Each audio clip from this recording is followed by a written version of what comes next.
Pakistan navy نے بحیرہ عرب میں تقریباً $1 ارب کی منشیات پکڑ لی۔ امریکی سینٹر حکام کا خراج تحسین۔ پاکستان نیوی نے بحیرہ عرب میں اربوں روپے مالیت کی منشیات پکڑ کر دنیا بھر میں اپنی پیشہ ورانہ صلاحیتوں کا لوہا منوا لیا۔ امریکی سینٹرل کمانڈ نے کامیاب آپریشن پر پاک بحریہ کو خراج تحسین پیش کیا۔ سینٹ کام نے ایک بیان میں کہا کہ کارروائی سعودی قیادت میں قائم مشترکہ ٹاسک فورس 150 سے منسلک PNS یرموک نے کی۔ محض 48 گھنٹوں میں پاکستان نیوی نے 2 مشتبہ کشتیوں سے 2 ton crystal math, 350 kilo gram ice اور 50 کلو گرام کوکین برآمد کی، جن کی مجموعی مالیت $97 کروڑ 24 لاکھ بنتی ہے۔ سعودی رائل نیوی کے کمانڈر فہد الجوید نے اس کامیاب کارروائی کو عالمی تعاون کی بہترین مثال قرار دیا۔ پاکستان سے جنگ نہیں ہونی چاہیے، ٹرمپ نے مودی کو خبردار کر دیا۔ امریکی صدر ڈونلڈ ٹرمپ نے کہا کہ انہوں نے بھارتی وزیر اعظم نریندر مودی کو بتا دیا کہ پاکستان سے جنگ نہیں ہونی چاہیے۔ امریکی صدر نے اوول آفس میں دیوالی کی تقریب کے موقع پر صحافیوں سے گفتگو کرتے ہوئے کہا کہ ان کی بھارتی وزیر اعظم سے ٹیلی فون پر بات ہوئی اور ان سے تجارت سمیت مختلف امور پر گفتگو ہوئی۔ صدر ٹرمپ کا کہنا تھا کہ وہ تجارت کے ذریعے معاملات حل کر رہے ہیں اور انہوں نے ٹیلی فونک گفتگو کے دوران بھارتی وزیر اعظم کو بتا دیا کہ پاکستان سے جنگ نہیں ہونی چاہیے۔ امریکی صدر ڈونلڈ ٹرمپ نے آج ایک اور بیان میں بھی پاکستان اور بھارت کی جنگ کا ذکر کیا۔ میڈیا سے گفتگو کرتے ہوئے ان کا کہنا تھا کہ انہوں نے تجارت کے ذریعے 8 جنگیں رکوائیں، جن میں پاکستان اور بھارت کی جنگ بھی شامل ہے۔ ٹرمپ نے کہا کہ پاک بھارت جنگ کے دوران 7 طیارے گرائے گئے، دونوں جوہری ممالک کے درمیان جنگ تجارت سے روکی۔ صدر ٹرمپ کا کہنا تھا کہ دونوں ممالک کو فون کر کے کہا کہ اگر آپ جنگ کرتے ہیں تو امریکہ آپ سے تجارت نہیں کرے گا، جس کے بعد 24 گھنٹوں میں انہوں نے مجھے کال کر کے بتا دیا کہ وہ جنگ نہیں کرنا چاہتے۔ وزیر داخلہ نے مدارس یا مساجد کی بندش کو پروپیگنڈا قرار دے دیا۔ وفاقی وزیر داخلہ محسن نقوی نے کراچی میں چیئرمین سنی تحریک محمد ثروت اعجاز قادری سے ملاقات کی، جس دوران سینئر وزیر شرجیل انعام میمن اور صوبائی وزیر سید ناصر حسین شاہ بھی ان کے ہمراہ موجود تھے۔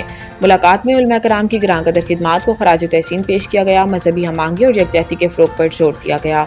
اس موقع پر وزیر داخلہ کا کہنا تھا کہ مدارس یا مساجد کی بندش سے متعلق پروپیگنڈا کیا جا رہا ہے، کسی بھی مدرسے یا مسجد کو بند نہیں کیا گیا۔ ان کا کہنا تھا کہ دین اسلام امن اور محبت کا درس دیتا ہے، قانون کے دائرے میں ہر کسی کو احتجاج کا حق ہے، لیکن ملک میں تشدد اور شر انگیزی کی کوئی گنجائش نہیں۔ محسن نقوی کا کہنا تھا کہ مارکہ حق میں بھی علماء کرام کا کردار انتہائی اہم رہا، پاکستان ترقی کے لیے ٹیک آف کر چکا ہے، ان حالات میں سب کو مثبت کردار ادا کرنا چاہیے، آج پاکستان کے لیے سب کو یکجان ہونا ہوگا۔ چیئرمین پاکستان سنی تحریک ثروت اعجاز قادری نے مذہبی ہم آہنگی کے فروغ میں مکمل تعاون کی یقین دہانی کرائی۔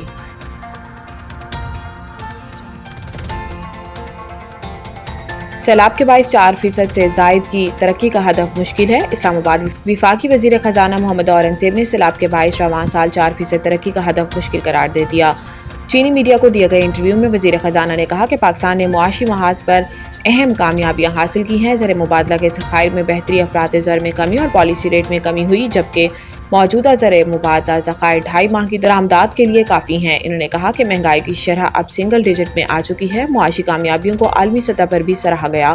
3 بڑی بین الاقوامی ریٹنگ ایجنسیوں نے پاکستان کی کریڈٹ ریٹنگ میں بہتری کی۔ محمد اورنگزیب کا کہنا تھا کہ گزشتہ مالی سال میں ملک کی GDP میں 3% اضافہ ہوا، جبکہ رواں سال 4% سے زائد کی ترقی کا ہدف تھا، لیکن سیلاب سے یہ کچھ متاثر ہو سکتی ہیں۔ تاہم اس کے باوجود پر امید ہے کہ رواں سال 3.5% شرح نمو حاصل کر لیں گے۔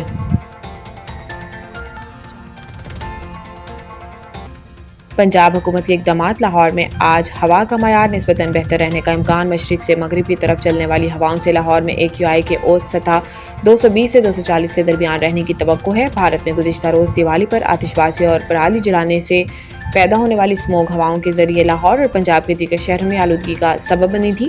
پنجاب حکومت کے اینٹی اسموگ آپریشن سے صورتحال کو کنٹرول کیا گیا، جس کے اثرات آج لاہور میں بہتر ایئر کوالٹی کی صورت میں ظاہر ہوں گے۔ ہوا کی رفتار 3 سے 8 کلومیٹر فی گھنٹہ رہے گی۔ صبح کے وقت درجہ حرارت کم اور بارش نہ ہونے کے امکان ہے۔ صبح سویرے اور رات کے اوقات میں ہوا کا معیار خراب ہونے کا خدشہ ہے، جبکہ شام کے وقت ٹریفک کے دباؤ، کمرشل گاڑیوں کی آمد و رفت، گرد و غبار اور بھارت میں دیوالی سے ہونے والی آلودگی کی وجہ سے AQI دوبارہ بڑھنے کا امکان ہے۔ ویمنز ورلڈ کپ، جنوبی افریقہ سے شکست کے بعد پاکستان سیمی فائنل کی دوڑ سے باہر۔